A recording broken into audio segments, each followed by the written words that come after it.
Buenas noches a todos, hermanos, bienvenidos juntos como iglesia para adorar al Señor y para compartir la palabra del gran Rey.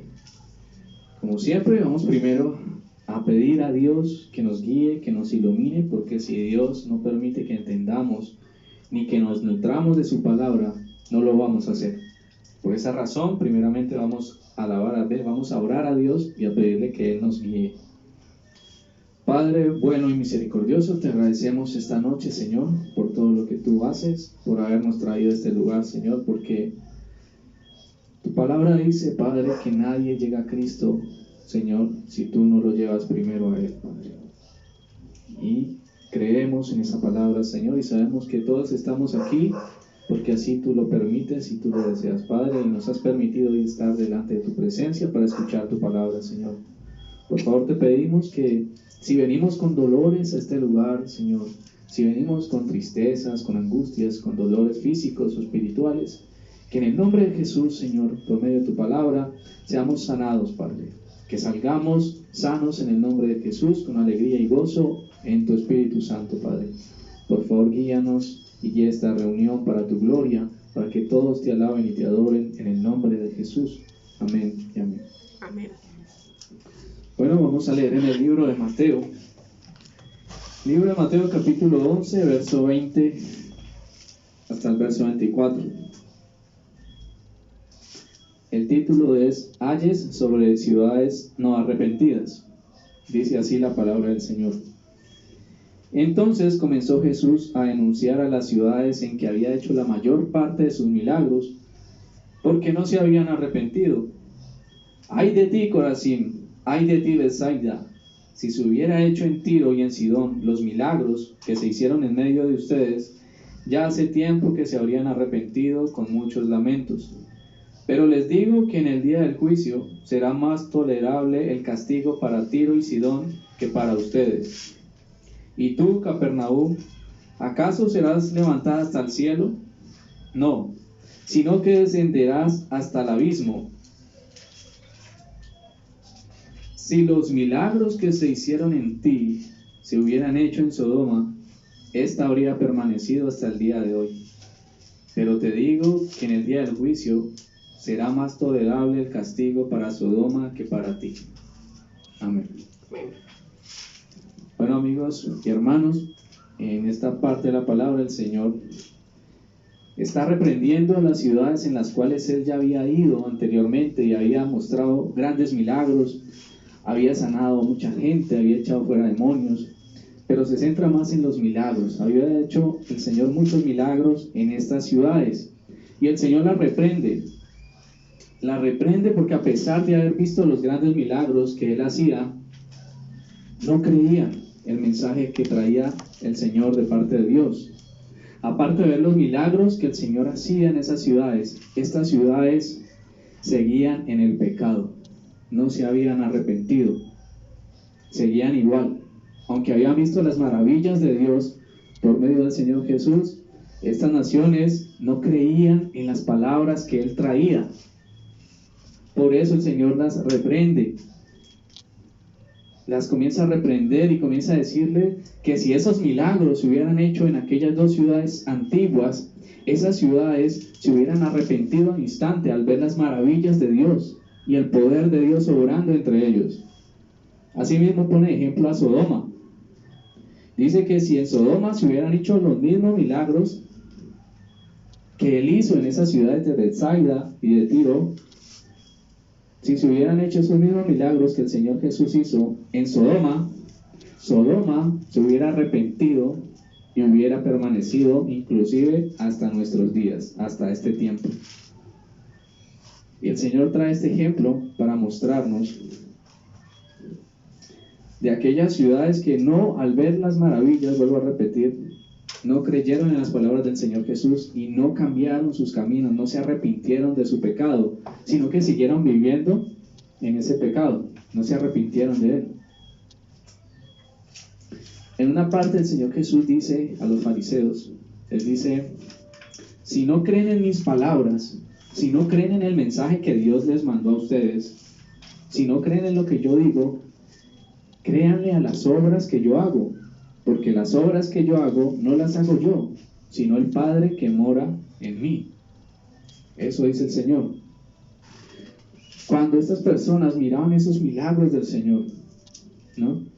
Esos milagros daban testimonio de que el mensaje que Cristo estaba dando era veraz, o sea, era verdadero, era confiable, era de parte de Dios. Y Dios estaba colocando su sello y dando testimonio junto con estas señales milagrosas y junto con estos grandes milagros que el Señor hacía. Pero la gente de estas ciudades no creyó, vio con sus ojos todos los milagros que hizo el Señor, pero no creyó para arrepentirse, no creyó que era verdad lo que el Señor estaba hablando. Entonces no se arrepintieron. Eso fue en ese tiempo. Ahora en nuestro tiempo Dios sigue obrando. El Señor Jesús sigue haciendo milagros por medio de sus siervos, por medio de su Espíritu. ¿Cuántas veces nosotros hemos presenciado grandes milagros? Inclusive hemos experimentado milagros de Dios en nuestra propia vida. Mucha gente ha tenido enfermedades terminales, cánceres, ha tenido SIDA, han estado ciegos, han estado a punto de morirse y han clamado a Dios y el Señor los ha levantado, les ha devuelto la vida, los ha sanado, les ha quitado los tumores.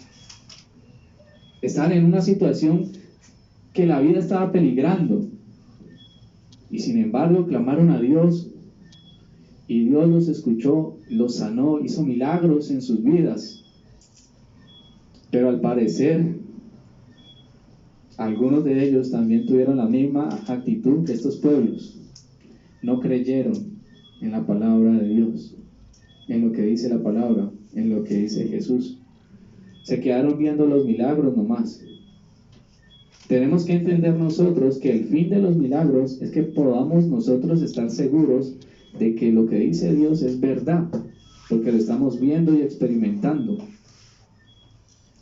Cuando vemos milagros en nuestra vida o en la vida de cualquier persona, en el nombre del Señor, nos damos cuenta de que así como ese milagro sucedió y de que así como esa persona fue sanada, quiere decir que es verdad la palabra de Dios. O sea que es verdad que hay un infierno, o sea que hay verdad una condenación sobre nosotros, y también es verdad que hay un reino, también es verdad que Cristo dio su vida por cada uno de nosotros, también es verdad que vamos a tener un galardón, un premio. Ese es el fin de los milagros, que podamos comprobar nosotros que Dios es un Dios vivo y que obra y que la palabra de Él permanece para siempre. Pero lamentablemente nosotros vemos milagros, pero no creemos en la palabra de Dios.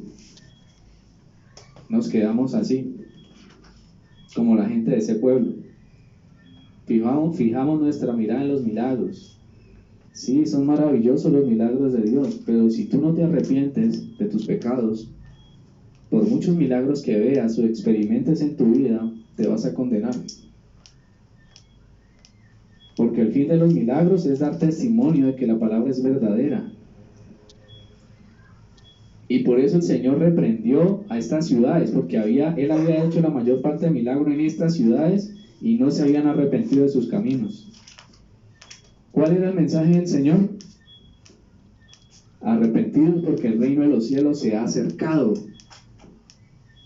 Arrepiéntanse porque el reino de los cielos está cerca. Va a llegar el día en que Dios va a juzgar todas las cosas. En el libro de Malaquías está: he aquí y viene y se apresura el día del Señor como un horno de fuego, y el impío va a ser quemado en él. Y el Señor les trajo ese mensaje: arrepiéntanse porque el reino de los cielos está cerca. Y la gente decía: esas son palabras. Pero cuando veía los milagros que el Señor hacía, comprobaba que era un mensaje veraz de parte de Dios, y creía y se arrepentía. Muchas veces las personas no se arrepentían y por eso el Señor los reprendía, porque por su gran incredulidad no creían. ¿Y el problema cuál es? Que Dios no obliga a nadie. Por eso dice en Apocalipsis: he aquí estoy a la puerta, ¿cierto? He aquí estoy a la puerta y toco. Si alguno oye mi voz y me abre, yo entraré y cenaré con él y él conmigo. El Señor no obliga, el Señor habla. Hay un día en el cual Dios escogió para juzgar todas las cosas. Vamos a ser juzgados delante de Dios. Y el Señor ya escogió ese día. Por eso envió a su Hijo, para dar testimonio de que ya se acerca ese día. Que se arrepintieran de sus pecados y que creyeran en aquel que Él había enviado para ser salvos del día de la ira. Ahora, ¿cuál es el problema de nosotros? Que queremos encerrar a Dios en nuestros razonamientos o en nuestros pensamientos y queremos que Dios actúe de la manera que nosotros imaginamos. Por eso el apóstol Pablo dice que a Dios le dio el agrado de salvar a la humanidad por medio de la predicación, por medio de la locura de la predicación y no por medio de la sabiduría. Porque dice que a Dios no le pareció que el hombre lo conociera a Él por medio de la sabiduría, sino que fuera salvo por medio de la predicación en Cristo. Entonces, cuando viene el Señor Jesús y le dice, viene el día del juicio, ustedes están en pecado, ustedes necesitan nacer de nuevo, me necesitan a mí, yo soy el Hijo de Dios, crean en mí y hallarán vida eterna. Muchos se alzaron y dijeron, no puede ser así tan fácil. No puede ser así.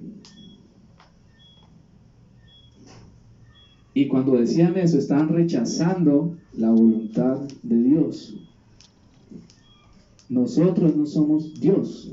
No podemos pensar como Dios. Y si a Dios le agradó hacer esas maravillas de enviar a su Hijo, a dar su vida por cada uno de nosotros y darnos vida eterna en Él y ser salvos del día de la ira, si a Él le plació así, ¿quiénes somos nosotros para cuestionar a Dios? ¿Y quiénes somos nosotros para tratar de encasillar a Dios en nuestros pensamientos? Y decir, no, eso no puede ser porque Dios actúa así, Él es así, y entonces, no, eso no puede ser así. Ahí está la palabra. Toda la palabra da testimonio de que Dios puede hacer todo lo que Él se propone hacer. Y hay muchos testimonios desde el principio al fin. ¿Quién endureció el corazón del faraón? Dios. ¿Quién limpiaba de lepra a Naamán y a todos ellos? Dios. ¿Quién permitió que Satán fuera y le quitara todas las cosas a Job? Dios. ¿Quién creó los cielos y la tierra de la nada? Dios. Y vienen y ahora dicen, vino el Señor Jesucristo, dice, crean en mí que yo soy el Hijo de Dios y el que cree en mí tenga vida eterna, va a creer, el que cree en mí tiene vida eterna. Ahí decimos, no, eso no puede ser cierto. Así no actúa Dios. ¿Cómo vamos a decir eso si lo vemos desde el principio? Dios hace lo que Él quiere hacer. Nosotros no somos nadie para encasillar a Dios, ni en la Escritura. Él se mueve de la manera que Él quiere moverse, muchas veces no a la manera que nosotros pensamos. Un ejemplo, una persona quiere un carro y ora por un carro, ¿cierto? Le dice a Dios, Padre, necesito un carro, quiero evangelizar y quiero ir a otros pueblos a predicar tu palabra, por favor envíame un carro porque quiero predicar, ¿no? Entonces esta persona se está imaginando que le van a regalar una camioneta 4x4, o sea, ganar el chance, o que alguien le va a donar, un hermano le va a decir, hermano, tome, le regalo esta camioneta 4x4 para que vaya a evangelizar. Él se imagina que Dios va a actuar así de esa forma, pero resulta que llega un carro que no es nuevo, un carro que es de segunda, que está un poquito viejito, que hay que echarle una mano de pintura, y que se lo vendieron a un bajo precio, pero está el carro. Dios ahí cumplió, Dios ahí le dio el carro que Él quería para ir a evangelizar, ¿cierto? No a la manera que el hombre quiso que Dios actuara, sino a la manera que Dios quiso actuar. Por eso nosotros no podemos encerrar a Dios ni en la Escritura, ni en todo lo que vemos o en los milagros que Él hace, y mucho menos en que Él envió a su Hijo Jesús a dar su vida por todos nosotros, porque entonces estaríamos encasillando a Dios. Estaríamos diciendo Dios, tú no eres capaz de hacer eso. Tú no eres capaz de salvarme a mí sin pedirme nada a cambio. Tú no eres capaz de salvarme a mí siendo yo un pecador. Tú no eres capaz. Eso es lo que estamos diciendo cuando no le creemos a Cristo. Pero cuando nosotros le creemos al Señor Jesús, a pesar de las dudas, de los razonamientos que pueda traer el mundo, le creemos a Dios por ver los testimonios del Espíritu y de los milagros, le creemos a Dios. Estamos dando testimonios de que Dios es vivo y de que la palabra de Dios es veraz, porque Él puede hacer lo que quiera. ¿Cierto? El Señor Jesús dijo algo, cuando dice que no se preocupen por lo que hay de comer, no afanéis por las cosas del mundo. Él dice en una parte: díganme en cuántos de ustedes, por más que se preocupen, puede alargar una hora su vida. Y después dice: si no pueden hacer algo tan fácil, ¿por qué se preocupan? Pero vea lo que dice el Señor: si no pueden hacer algo tan fácil, para Él eso es fácil. Agregarnos una hora más de vida es algo fácil. Y nosotros pretendemos encasillar a Dios y decir que Él no es capaz de salvar a la humanidad por medio de su Hijo amado Jesús, para darnos el perdón de nuestros pecados, para darnos vida eterna y para estar por toda la eternidad junto a Él.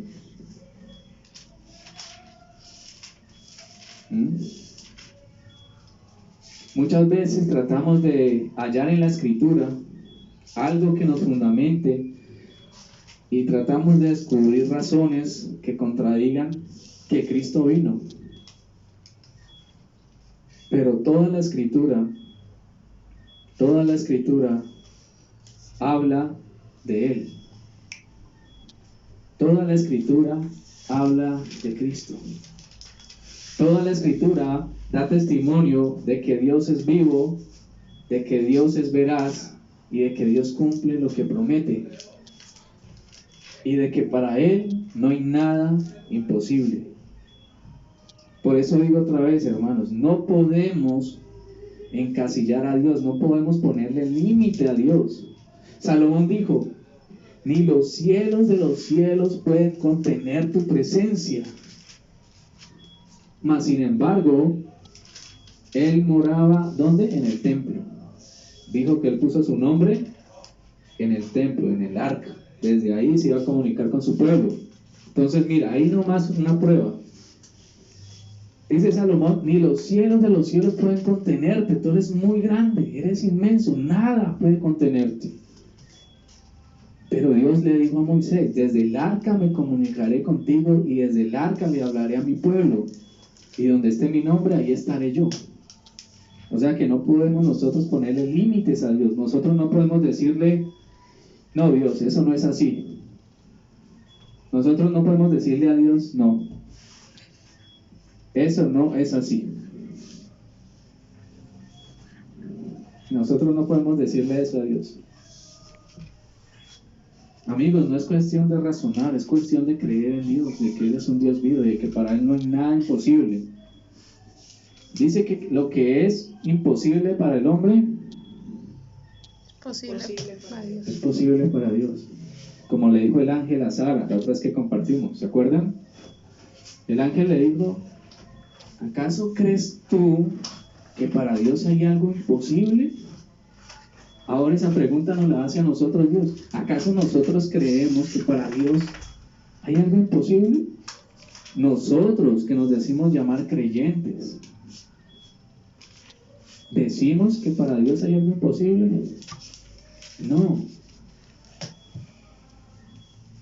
Para Dios nada es imposible. Todo es posible con Dios. Él puede hacer lo que Él quiera. Convirtió el agua roja del Nilo en sangre. Del cielo cayó granizo con fuego. Algo imposible naturalmente, pero cayó por orden de Dios. En Egipto hubo una oscuridad total, la oscuridad que hubo en el principio, que no se veía nada, que era palpable, que usted la podía tocar a la oscuridad y la podía tocar. Esa oscuridad solo estuvo en Egipto, en el lugar en donde estaba el pueblo de Faraón, pero en el otro lugar donde estaba el pueblo de Dios estaba la luz. había luz, no había oscuridad. Algo imposible para el ser humano, algo imposible para las leyes físicas. No se puede explicar. ¿Por qué? Porque Dios es un Dios vivo, un Dios grande, un Dios poderoso, que para Él nada es imposible. Entonces nosotros no podemos otra vez decir lo mismo, encasillar a Dios en una caja y ponerle límites, cadenas, porque Él hace y se mueve como a Él le place. Nosotros no somos nadie para decirle a Dios cómo obrar o cómo actuar.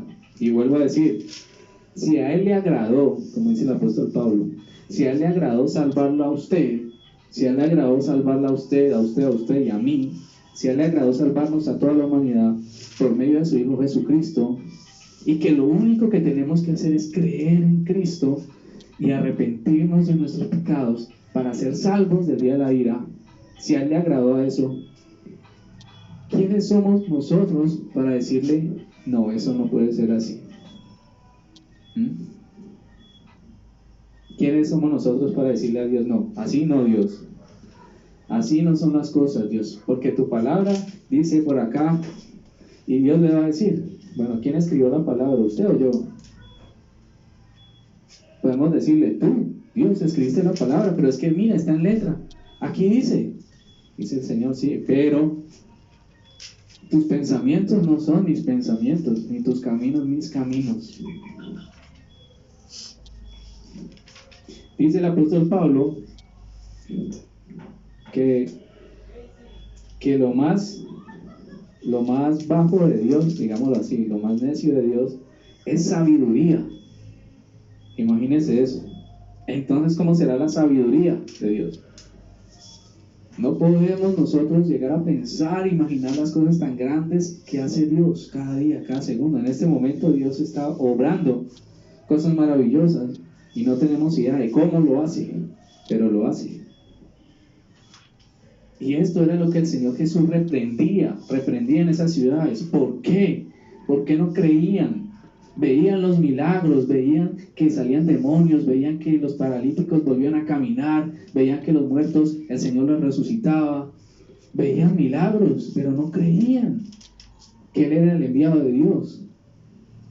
Los milagros no los iban a salvar, pero el mensaje que Cristo traía sí los iba a salvar. Por eso el Señor reprendía esa falta de incredulidad, esa falta de fe. Y eso mismo nos está hablando hoy a nosotros. Podemos ver muchos milagros, pero hay muchas personas que siguen con la misma vida. Hay personas que Dios los ha sanado de enfermedades terminales, que cuando se mejoran, se olvidan de Dios, se olvidan de que hay un Dios y siguen la vida en el pecado. O sea que no les sirvió de nada el milagro que Dios hizo en sus vidas. Y eso es lo que el Señor reprende. Dice, bueno, pero si tú clamaste, estabas mal, estabas que te morías y yo te levanté, yo te sané. ¿Cómo es posible que no creas de que hay una condenación? ¿Cómo es posible que no creas de que hay un infierno? ¿Y cómo es posible que no creas que yo te salvo, que yo te puedo salvar? ¿Y cómo es posible que no creas de que hay un reino que mi Padre te ha dado por creer en mí, por llevar una vida santa con el poder del Espíritu Santo? Y eso pasa mucho. ¿De qué sirve que el Señor nos haga un milagro en nuestra vida si nosotros seguimos en el mismo camino, pecando? El Señor, cada vez que tenía la oportunidad de sanar, por ejemplo al paralítico que lleva mucho tiempo ahí en el estanque parece que eran 4 puertas, en el estanque de Siloé. Le dijo el Señor a él, levántate, toma tu camilla y vete. ¿Cierto? Él se fue, pero después se lo volvió a encontrar. Y el Señor le dijo, mira, Dios te ha sanado. Vete y no vuelvas a pecar. Porque si pecas, te puede venir algo peor. Lo mismo le dijo la mujer adúltera, cuando no la apedrearon porque el Señor tuvo misericordia. Le dijo, ¿quién te acusa? Le dijo la mujer, nadie, Señor, nadie me acusa. Le dijo el Señor Jesús: yo tampoco no te condeno. Vete y no peques más. Vete y no peques más. O sea, queridos amigos, pidámosle a Dios que nos permita estar en sus caminos, que cada día podamos nosotros deleitarnos en su presencia con su santa palabra, y de que esto que leímos hoy no nos ocurra a nosotros, porque dice la palabra que todo está escrito para que nosotros aprendamos y de ejemplo, para que nosotros no caigamos en los mismos errores. Démosle gracias a Dios por todo lo que nos da. Padre bueno y misericordioso, te agradecemos por este momento, por escuchar tu palabra. Señor, tú hablas a tu pueblo y tu pueblo escucha, Señor. El apóstol Juan dice que nosotros somos de Dios y los que son de Dios lo escuchan, pero los que son del mundo no lo escuchan. Amado Padre Celestial, te pedimos que seas tú dándonos el entendimiento, el discernimiento para comprender tu palabra y ponerla por obra en el nombre de Jesús. Te damos gracias. Amén y amén. Amén.